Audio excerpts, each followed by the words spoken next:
Welcome to episode 8 of Super States Practices of Transformation with me, your host, Joshua Peters. If you, like me, find yourself fascinated by the idea of using trance states for personal and professional growth, including hypnosis, psychedelics, breathwork, sexuality, and more, you're in the right place. This week, I talk with Dawn Bennett. Dawn is a master NLP coach, a hypnosis trainer, and has a wealth of healing knowledge that she's ready to share with you. Stay tuned because here we go with NLP and emotional freedom technique with Dawn Bennett. Welcome to Super States, Dawn Bennett. I'm so excited to have you here today with me. Yes. Thanks for having me. I'm excited to see you again. Now, Dawn, we've known each other for even in the even on the online world, but we've known each other for quite a while. For people that don't know you, Dawn, why don't you describe to us what it is that you do and how that can transform people's lives? Yeah. So right now, the big thing that I really love doing is working with the unconscious mind. And what that means is I help people find the source of all of their challenges. So in other words, if they're having challenges in their personal relationship, for example, like where is the dynamic? Like where did that start from childhood or from their family situation or maybe a hard breakup or something in the past? So that way we can clear a whole bunch of stuff and make really positive and powerful changes in their life more quickly than I have with some of the other things I've used with my clients in the past. And I know you've used, you kind of have had a long journey. When I first knew you, you were doing a lot of emotional freedom technique, which is a great process itself. Yes. And before that, I know you did massage as well. So you've been in the healing space for quite a while. Why don't you Mhm. uh, give us the journey that you went from to get to where you are now? Yeah. So, and talking about like how can bigger things happen? I was going to school for international business because I didn't know that there was a possibility of healing on any kind of level beyond traditional medications here in the United States. And I was at a Tai Chi class and I met someone who's going to be a massage therapist. And that's what started my journey. Through that person, I got brought to the nursing program and learned therapeutic touch, which is all about working with the aura and the energy system of the human body. So I dropped out of college, went to massage school. And as I started working with my clients coming out of massage school, I was doing a lot of car accident work. And it became very evident to me that the emotions were trapped in the body Mm. as well. Right. Because I'd touch an area and they'd be like, oh, my grandmother used to rub my neck like this. Or, oh, yeah, that's where my old football injury happened. Or they'd start crying because it reminded them of their current accident. So I started really exploring Peter Levine's work and how emotions and trauma are held in the body and in our nervous system, which led me actually to become a classical homeopath. And so I practiced classical homeopathy for 10 years. So working a lot with that energetic, esoteric medicine and where does our mind, our body, our soul, our higher self really connect, and where's that energetic imbalance within us that can be Hmm. shifted so everything patterns and changes at once. And then I was like, everything I do, people are coming to me for. They're coming to me for massage. They're coming to me for craniosacral. They're coming to me for homeopathy. And I found EFT tapping, emotional freedom techniques. And I was like, this is the thing. I'm totally going to do this forever. And actually, I still work with it with my clients because it is such a powerful tool. It's one of the first things I teach people so they can use it to self-regulate, so they can use it when they're stressed out. They can use it for manifestation, however they choose to use that tool. But then I actually was in the desert traveling, and I was loving traveling. I loved everything about it. And one day I just woke up and I was like, what's my purpose here? Like, I have no purpose. And I was in this like really interesting hole Mm. of hopelessness. Like, there's no point in me being here. I don't need to be here anymore. Like, there's nothing I'm doing. I don't care. I wrote my books. I did my thing. Meh, whatever. But at the same time, being a healer, I was watching myself going, that's really interesting. Like, what's that about? Like, where's that coming from? And why did it Yeah. come on overnight? Right. So quick, so quick. Um, and a woman happened to call me who was a hypnotherapist and a neurolinguistic programming trainer. And she's like, "Hey, let me take you through this timeline therapy thing, which is about clearing emotions from the past." Hmm. And that shifted my whole world again. And so, of course, then I started getting into what I'm getting into now, which is all of that unconscious mind work at a really deeper level. So I still do almost everything that I've done in the past, but my main focus is that unconscious mind access. And then I just pull in my other tools when needed. So I love that. And I love being able to do that for people. That's, I mean, that's quite, that's pretty common that we follow the things that make change our lives, right? We have an experience and like, oh, let's learn more about this. Yep. So that's really a really unique journey to go from really starting from massage all the way through to NLP and hypnosis. Hmm. As you think of, so the classic NLP types of processes are very conversational. Hmm. How do you see those utilizing a trance to help people make changes in their lives? Yeah. So, traditional NLP, a lot of what people do is use words in a certain way to convince people of something or remind their unconscious mind to wake up to something. So, we make assumptions like, I know you're wondering what I'm going to talk about today and how that's going to help you. And your mind goes, oh, actually, okay. And it starts engaging. So when people are in trance, right, which remember we're in trance, listeners probably know we're in trance a lot of the time anyway during the day. Hmm.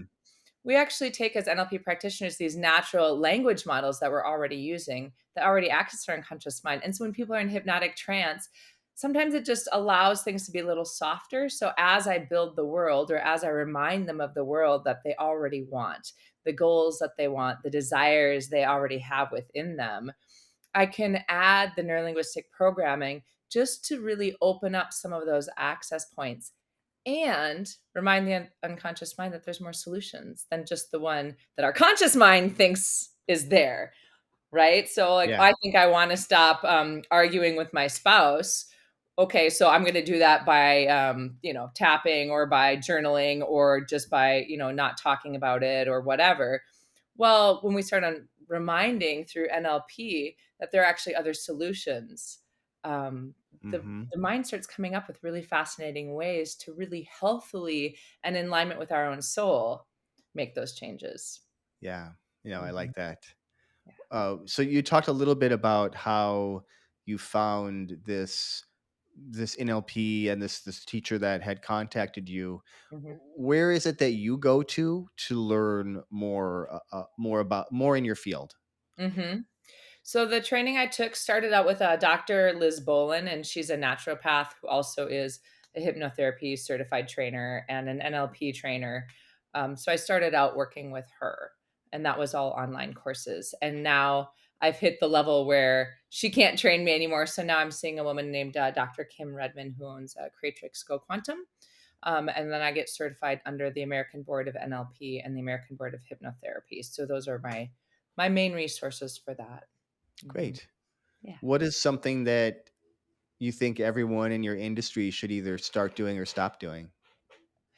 I think one of the biggest challenges I've seen in my industry throughout forever, massage therapy, homeopathy, EFT, is that we tend to make assumptions about our clients or even have subtle agendas about our clients. And that Mm, can be as little as, cool, you want to stop fighting with your husband? I'm going to make you help you stop fighting with your husband. When really, like, yes, of course, that's a goal. We're moving towards that goal. But sometimes other things need to shift or heal first. And that path doesn't look like we think it should as practitioners or as we think it should as clients, right? mhm. So staying open to the possibility that that might not be actually the thing that's going to shift right now. What may shift first is their self-love or their ability to work out or their communication at work, because that's the first level of learning that they need in order to stop fighting with their husband. Yeah. Right? Hmm. Yeah, I really like that because it makes me think back, when I'm working with clients too, it's almost always there's a certain problem that they come with. Mhm. right? I want to stop fighting with my husband, Mhm. but this is showing up in all of these other ways as well. And it's that journey. Sometimes that first thing is just the spark that gets them to start to look at all of these things, and it becomes a whole journey of self-discovery Mhm. that neither one of us really knows where it's going to go or what is exactly it's doing. Like, they're leading and kind of guiding the process for you to help them find their own internal resources. Absolutely. Yeah, because it's amazing. It could be like this fighting with the husband comes from not feeling love, which comes from some time when they were 4 and they brought a picture to mom and mom was too busy cooking and they felt unwanted and loved in the moment. You're like, as a logical adult, you're like, well, of course my mom loved me, even though she didn't look at my picture. But that 4-year-old child is now informing how you're interacting with your husband, and Yeah. it's amazing the things that we don't understand. Like, I loved my trainer saying one day, she said, what you think is the problem probably actually isn't the problem. Yeah, exactly. I see that so often. Um, what what's a practical way that someone could use this type of work to change their life? Hmm. You mean like when they're doing it on their own? Is that what you're saying? Or are you talking about when they see somebody professionally? Let's start with just if they were going to see someone. Hmm. So, what I usually look at when I'm working with clients or when people are looking for a change is like being really clear about what they want to see. Like, what is the actual number one thing they'd like to see different in their life? And what does it look like? Because often we show up with a problem and we don't actually know what we want our life to look like when the problem isn't there. So I think step one is finding a coach, a relationship person, whatever it is, right? An NLP practitioner, a hypnotherapist, whatever tool we decide uses. Make sure that we resonate with the tool, right? Make sure we Hmm. resonate with the person. So I would say, don't be afraid to really ask, like, kind of uh like ask people what is it that they do, how do they help their clients, but also how can they help me, and make sure that you pay attention to those little deep like niggles inside of you. Like, is this the right person for me? Like, all the words they may say may be perfect and they may be really great at what they do, but it might not be exactly the right person for you, and that's okay. So Mm, that's usually what I tell people is like, when we do an initial intake, for example, interview, it's like, I'm not always the right person, and that's okay. So, do you want somebody different? Do you want something like, maybe you want someone that does NLP, but it's also a psychologist? So I can help you find that. yeah. So, just understanding like the depth of what else might be going on. So, who are the best kind of people that you work with? Hmm.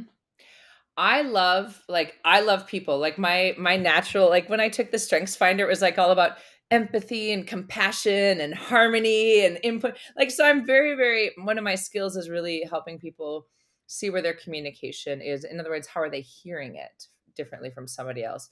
So the people that I work with tend to be people that are trying to have better friendships or have better relationships or find their perfect relationship, but usually the first thing that drives them in is something that seems more demanding. Like, I'm feeling super lonely, or I'm feeling more depressive feelings than I normally have, or I can't get myself motivated. And okay, Hmm. well, what do you want in your life? Well, I want a relationship. So it's like, and then they have all these ideas like, well, I need to work out first before I get a relationship because nobody's going to want me when I'm weak like this. Or I need to, buy a new house or get a better job before I can find the relationship of my dreams, when really that's not the case. Right. So, really helping with those limiting beliefs and understandings. Um, Yeah. that's usually where I end up with my clients. And is there any so say somebody was wanting to start Mhm. making some kind of change or figuring out how to move past some of those limiting beliefs. Do you have a specific technique that they could use with themselves, something that they could use to help Mm. move past a belief like that? Yeah, usually I actually have them start with emotional freedom techniques with tapping. So exploring the beliefs, so that can be as simple as, let's say you're like, oh, nobody, like, I can't find it, let's say I can't find a guy until I get in shape, so we can actually tap like, I know I can't find a guy until I get in shape.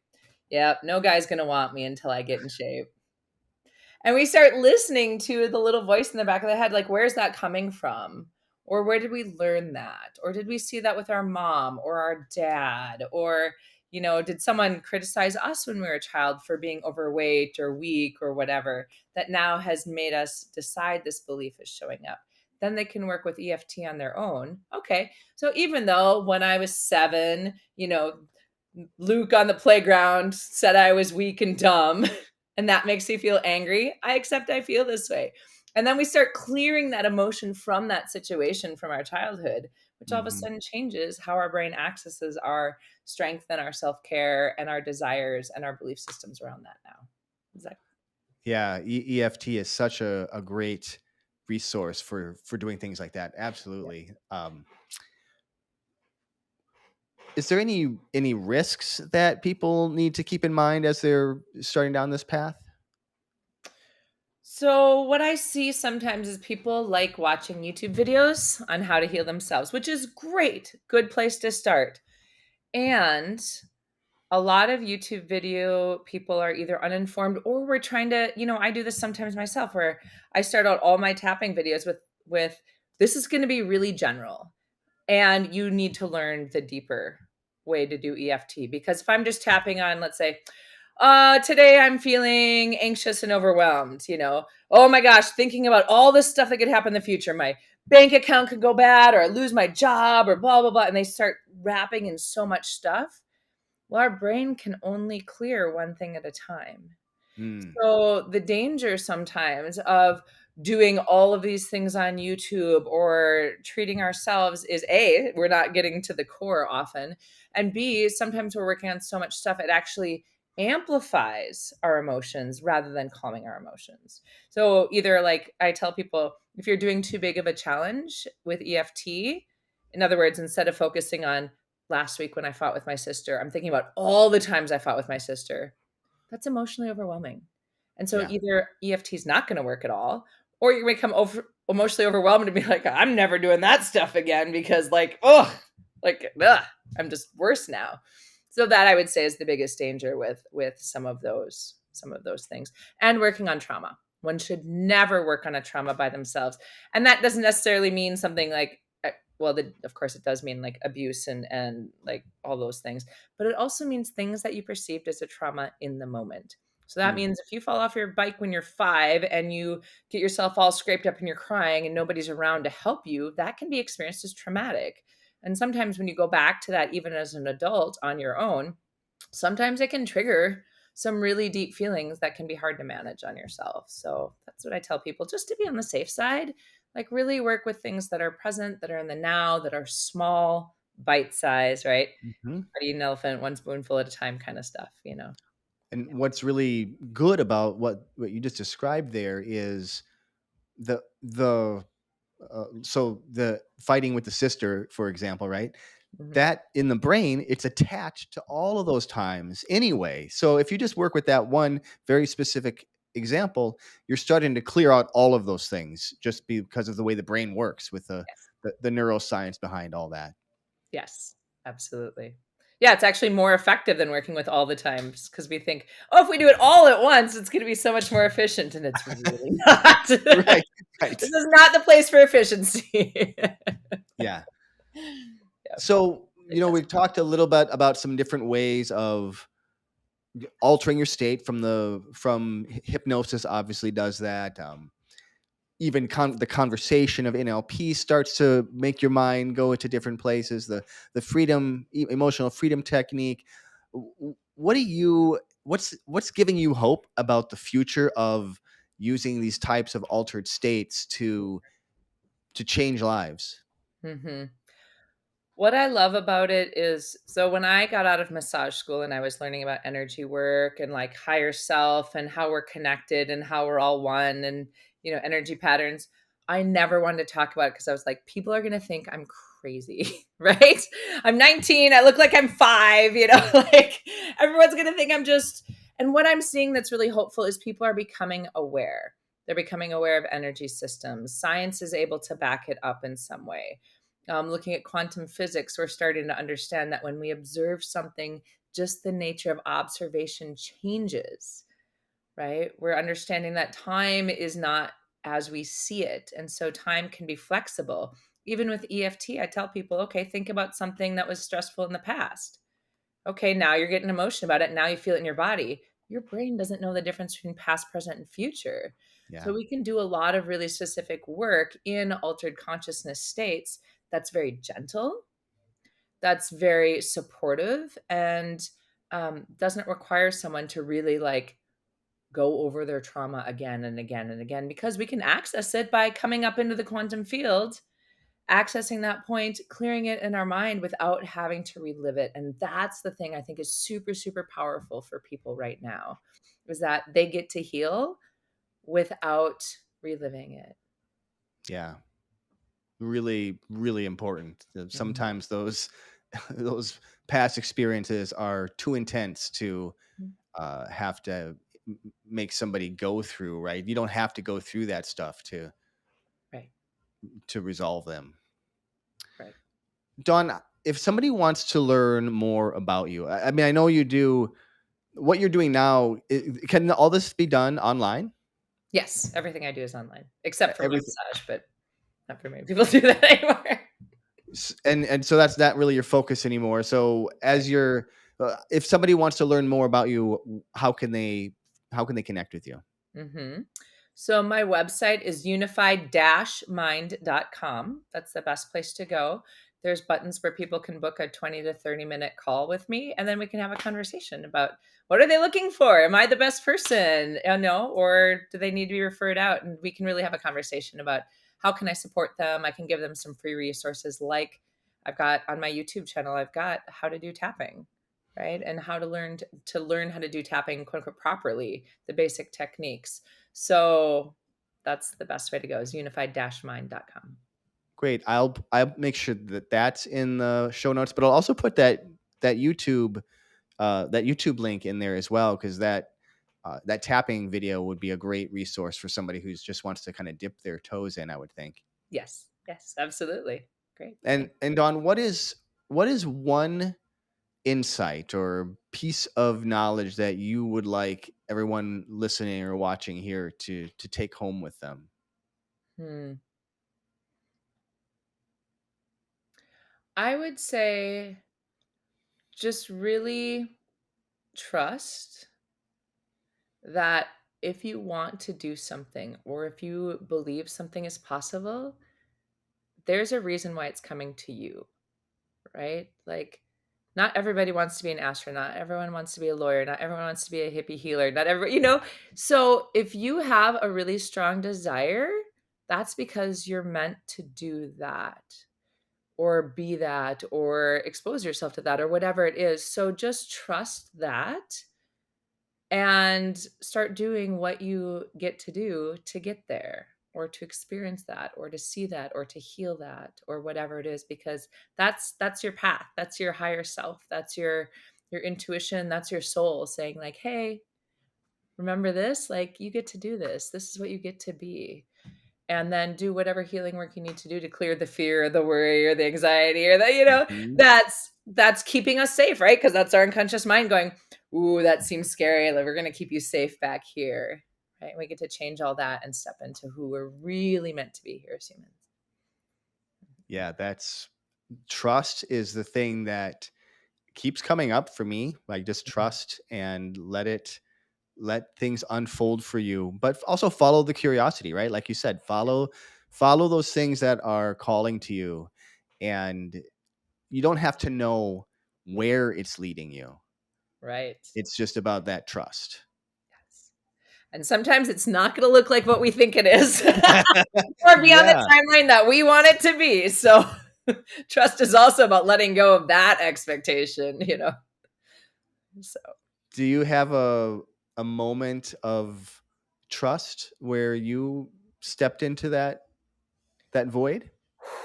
oh man, it's happened a few times actually, um, where I used to own a massage and wellness center where I had 13 employees, and one day I was just like, I'm done. I feel burnt out, but this is my baby I've nurtured for years, and I had to just kind of trust that it was time to go. It was time to move on. It was time to do better things.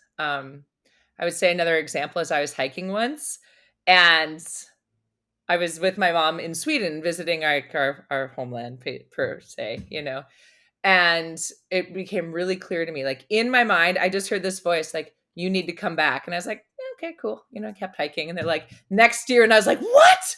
No, like I'm building a new practice, and I just started this, and I just moved, and I just like, I've got this thing, and like, I can't leave in a year. And then I was like, well, okay, maybe I need to leave in a year. And I did. And so I moved to another country. I didn't know where I was going to live. I didn't know what my job situation was going to be. I didn't know anything. I just went, and it turned out fabulous. So That's a big one there, I would think. and then I came back right before COVID, and I was like, all right, I guess I'm not, but that's the new thing I'm supposed to be doing then. Cause so then it was another level of trust. Right? Yeah. Well, thank you so much, Dawn, for sharing with us, for sharing some of this insights and that message and that story that you just shared. I just appreciate you being real with us all. Yeah, thank you. Thank you so much for listening to this episode. I hope you enjoyed it. If you did, please leave me a 5-star review on Apple Podcasts. That's the best way to expand the message, and it would really mean a lot to me. Don't forget to subscribe to the podcast through whatever platform is your favorite, or you can even subscribe on YouTube. That way you'll stay up to date with all things super states. And make sure to let me know what topics or what guests you'd like to hear from in future episodes. You can just leave me a comment. You can find me on almost all the social media platforms at Joshua Ray, Rey Peters. I will answer whatever comments you put out there. I'll see you all next week. Remember, you carry the seeds of change inside. Stay flexible, keep growing, and embrace your transformation.